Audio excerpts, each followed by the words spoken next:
Okay, so I'm back. He's awake now. So has it started? Why isn't it? Okay, yeah, it started. So I'm back. He's awake. I'm just going to continue with him on my lap. The aim is to kind of do it while he's still sleeping, but obviously I can't always do that. I'm a mom. I have to go around you, don't I? So what was I saying? Yeah, with Jesus, the whole yeah, Islam wouldn't go down the pan because it says in there that he didn't die on the cross, which I find interesting. And people say that he after the cross, he kind of got down and he was just unconscious and he was recovered. That's why in there it says that he says to Mary Magdalene, "Don't touch me yet because I have not yet ascended." And it's like, yo, don't touch me because he's still healing, you know. But then he says, in a way, he's kind of lying straight away after he supposedly dies. He then says, "Go and tell people that I have ascended." And it's like little things like that people don't pick up. It's like, okay, he's just basically lied there and then. He says, "I've not ascended, but go and tell them that I've ascended," while he told her to go and lie. And it's like, okay, so what exactly is sin? I think our perception of sin is completely different. But anyway, let me not get too sidetracked.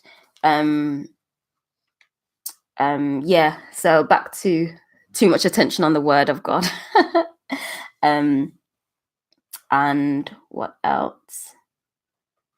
Yeah, it said in there like many words and thoughts and feelings have been uttered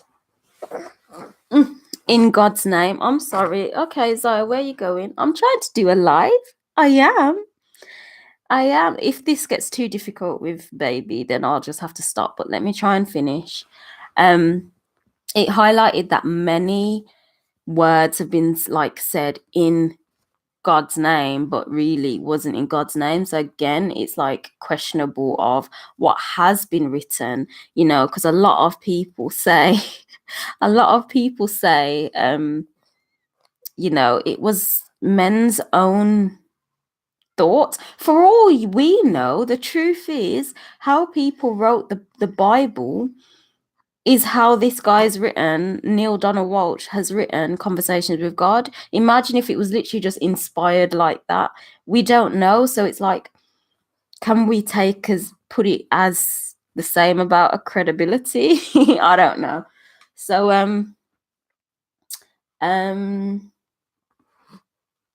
so he says you'll obviously be able to tell the difference from from messages from God, or if it's a message from another source. And the way you'll be able to do that is simply by identifying how it feels for you, how it feels. Not identify how it feels. It says you'll know it's from God, like a message from God, because it will basically be your highest and clearest thought. It will just be clear, no blurred thought, no blurred lines around here. And yeah. And it says that the highest thought and clearest thought would contain joy, truth, and love. So it says that's how you'll be able to tell. So that's something I definitely would like to observe in the future. My thoughts. Literally just observe my thoughts and observe how it's making me feel. Do I feel it is true? Do I feel it contains truth? Gracias, señor. Beso. Beso. No. Teaching beso is kiss in Spanish. And gracias. And yeah, so that's what my aim is to do. So what are you guys thoughts when you feel that you've had like an inspired thought? How does it make you feel? Something to observe in the later future. I've just seen 444 on the timer. Okay, so next part that stood out to me. Also, bear in mind, this is what stands out to me. So if any of you have... That's the microphone, baby.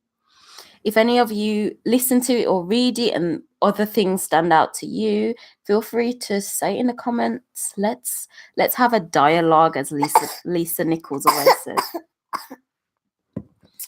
Let me get you something. There you go. Yeah, what's that? So, okay. Doing things with a baby, it's fun. I'm enjoying the experience. So, it mentioned as well that a lot of people don't listen to God simply because it's either too good to be true, that it's coming from God, or too difficult to follow. Some misunderstand, and most of the times it's not received. Now, the not received part comes basically from people just don't understand, like, it's probably coming from God. I'm saying it like this because eventually it gets to a part of where it explains more about what it is speaking or where it's coming from, but I'm kind of just doing it in brackets for now. So yeah, people they just don't receive it. So a simple thing like, say, if you're getting a sign from, I don't know, something passing by, that could be what you need to hear, but you've just not received it. You're not paying attention. You're not aware. So that's what it meant by that. And that happens all the time, you know. That happens all the time. You never know. You could be getting loads. I think it's about, it's about being aware, you know, and that's something we've not been for a while. We're not aware of our surroundings. We're not in the present moment. Our mind's always elsewhere. Yes, it is. So,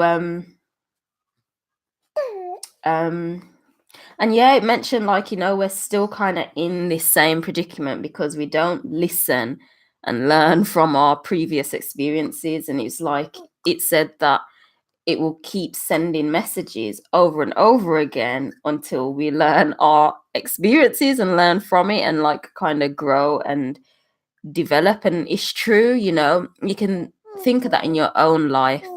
If you, for example, if you're in a terrible relationship and it's just terrible, but you don't learn from it, and then you end up going into another relationship that's terrible, and the same thing happens over and over again. And then whether you're a guy or a lady, and you're like, why does this keep happening to me? But the truth is, you've not learned from it. You might see a sign and it's like, oh, a sign that the person's not good for you, and you just still continue. You've not learned. So that's the way I understood that as a collective, as like humanity itself, we've not learned from our experiences yet, or it's really, really, really slow. So we're just kind of repeating the same things over and over again. What else stuck out to me? Yes, this one was a big one. It says, in the past, we only talked to God. We only talked instead of listening. And it says we only talked. See, I'm saying he again. We only talked to her, she, he, by praying and beseeching and begging and etc. etc. That's how we talked to it instead of listening. So that was that was an interesting one, because a lot of people do that. You're not really the art of how do you actually listen and hear what God is saying is not clear. It wasn't clear to me when I was in the church and stuff. It just wasn't clear, like, how I meant to listen. Sometimes I'd think, oh, he can only speak through preachers and that's where I'd hear the message or my answer, or he'd only speak through just the Bible, and that's it. That's what I thought would only be inspired writing, the Bible, or preachers and pastors, whoever speaks on the pulpit, basically, and a little like Sabbath school lessons and that. That's it. Like, I didn't think it could come from anywhere or anything else that isn't named God or has no influence or has nothing to do with God, basically. So there's absolutely no way I could see a message from God if I was simply just walking down the street. Well, to be fair, I thought I could get it from nature, but nothing else, basically. So I found that really interesting. What are your thoughts? Just put a bib on you. What are your thoughts about just praying and not hearing? And again, that goes down to how God talks to you, isn't it? It's like, what do you believe? Because I personally thought that God can't speak to me the way he spoke to the people back then, like hearing a clear voice in my head or something. Like, no, you had to be a special person for that. But really, you don't. Everyone is special. So, yeah, and then the guy, obviously, as being normal, is like, well, how do I know that this is actually from God and not my imagination? How do you know that? Which is a good question. So I'm glad that obviously it was a real event. It's not as if it's a story. It's his real event that happened to him and that he's sharing. But I'm kind of glad it shows his realness of, if this was happening to you, having clear thought, and it could, and it does, I bet you, in different ways. It might not be all at once, and this also wasn't all at once. He makes it clear in either his second or third book that it happened over time, and he just kind of collected it together and put it together. So he's just listening, really. I really hope I'm clear, and I hope I'm not just babbling on.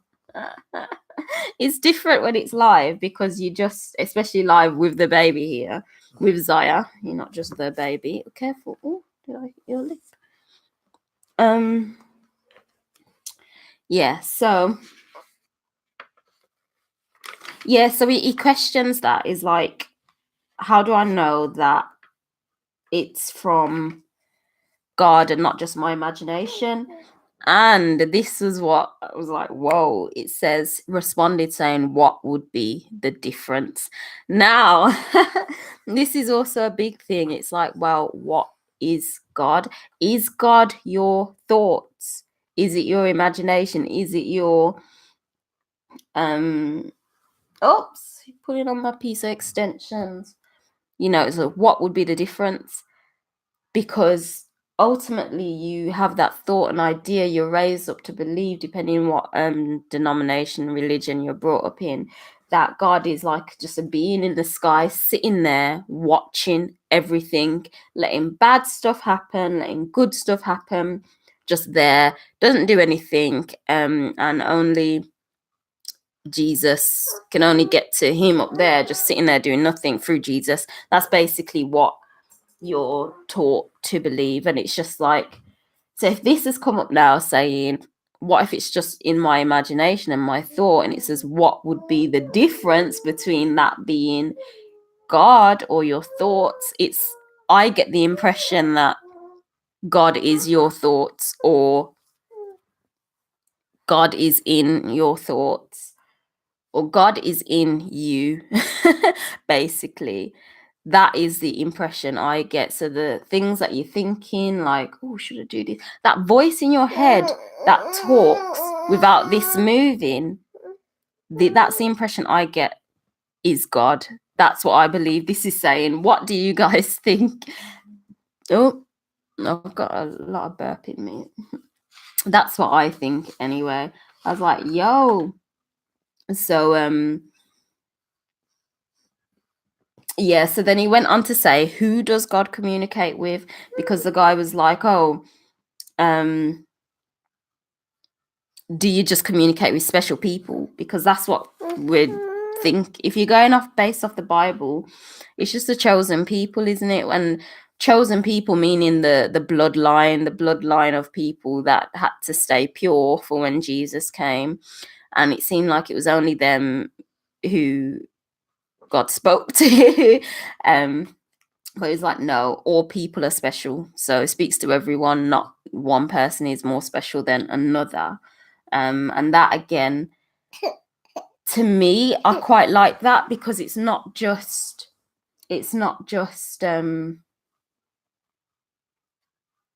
we as who, just small human being. At least God can speak to us. And before, I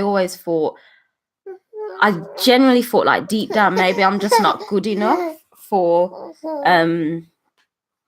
maybe I'm not good enough for God to speak with me. That's what I had thought before. So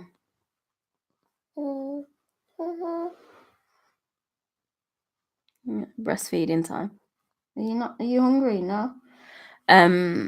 That's generally what I thought, because the truth is, back then he just spoke to Moses and Noah and whoever else, literally just like that. And it's like, well, why isn't God talking to me? And the truth is, it got me quite down at times. Like, it lowered my self-esteem so much. It was like, yo.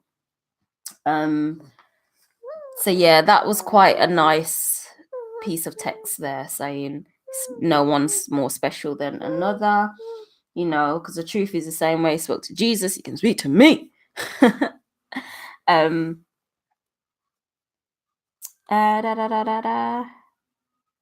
Oh, and it mentioned as well, it says, the truth is, by us listening to preachers, pastors, bishops, or the people that just are up on the stage talking, by us listening to them, it allows us not to think. And sadly, that is the time zone we've come in, for people to not think for themselves. Thank you. Because how many times and how many people do this? I know I've done it a lot of times. You literally just go to church, listen on a pulpit, and that's it, and then you go home. Now, I did do that a lot, and I also studied myself a lot as well. So I kind of went on both sides there. And it's the truth, when you're just there on the pulpit, and I know a lot of people who do the same thing, you feel, oh, I don't need to do no studying myself. So you don't think. That's it. Once it's done, it's done. And even when studying for yourself, you are only, I'd say, allowed to think in the whole circle or box or square of the Bible, and that's it. It's like the moment things outside of the Bible is looked upon, it's evil, you shouldn't be looking at that, you shouldn't be dealing yourself with that, etc., etc. And unfortunately, that's fear to keep you inside the circle or the box or the square. It just keeps you in there, and you don't think for yourself. Unfortunately, careful, sweetheart, you don't think for yourself. Now, it went on as well. This is in chapter 6 now. This is the last part I'm going to cover for this live stream. I know it was in 2 parts. I didn't realize that you could kind of pause it in a way. I think I should have just done that, but never mind. It's my first time, so I'll get used to it. The last section is right or wrong. I can't quite remember. How it come up with this. I can't remember, but it says, it highlighted that right. Careful, was that your head? It came up with it said that right and wrong is simply whether you agree on it or not.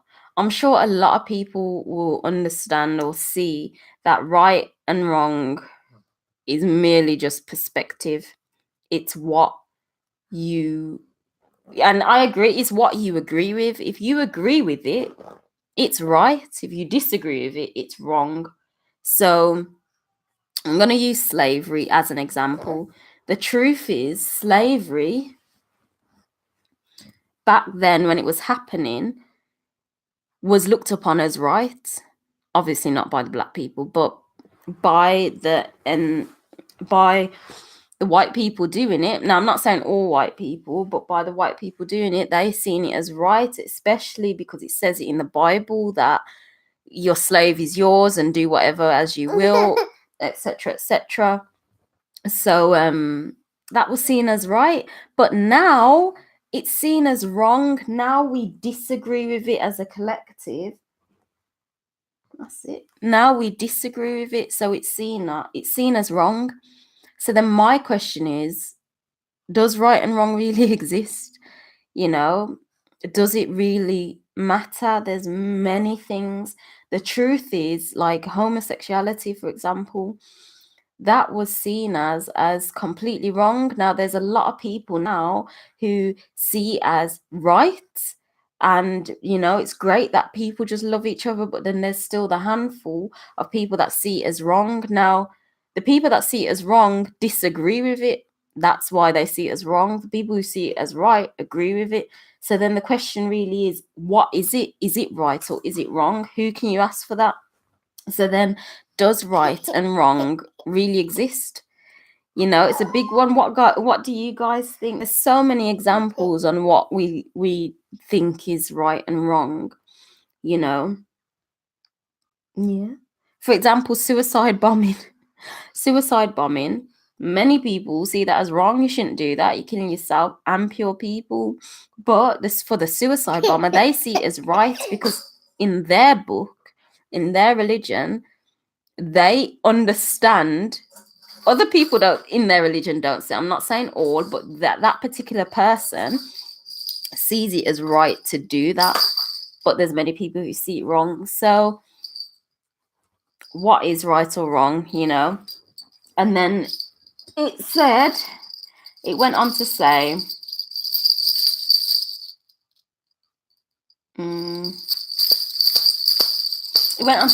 it's like, oh, Sahliah, can we swap and get a more quieter toy for now? What's this? I've got a couple more minutes and then I've done, sweetheart. It went on to say, the Bible, preachers and rabbis and teachers all talk about, couple more minutes, all talk about, things being right or wrong. And it went on to say they're not, and the Bible, it says, and it went on to say they are not authoritated sources. So basically they're not like, it's not the best source. Basically, it's not the best source in terms of proof. And I was like, yo, so is it saying that about the Bible, that it's not the best source of proof? Which I found really, really interesting. And it basically went on to say, what I'll end with the moment you need to, when listening to preachers, teachers, reading the Bible, and even reading listening to conversation with God, the moment it goes against your highest thoughts and your highest feelings, if it differs, then that's when you just need to not listen. Like, forget about the words, what you're reading in the Bible, or what you're listening to from the preacher or pastor. Because they're the least reliable. So yeah, I found that interesting. That's basically what happened in chapters 1 to 6. So how does God communicate? Ultimately, I kind of just went off track, but is God man or woman? And how does he communicate?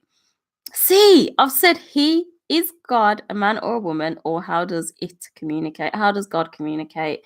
Was in the first 6 chapters. So I will be back next week. I hope you liked it. Like I says, whenever anyone watches this, I'm purely doing this to be fair, because I just want to express myself. I just want someone to talk to. So I talk to myself on the camera with my baby boy.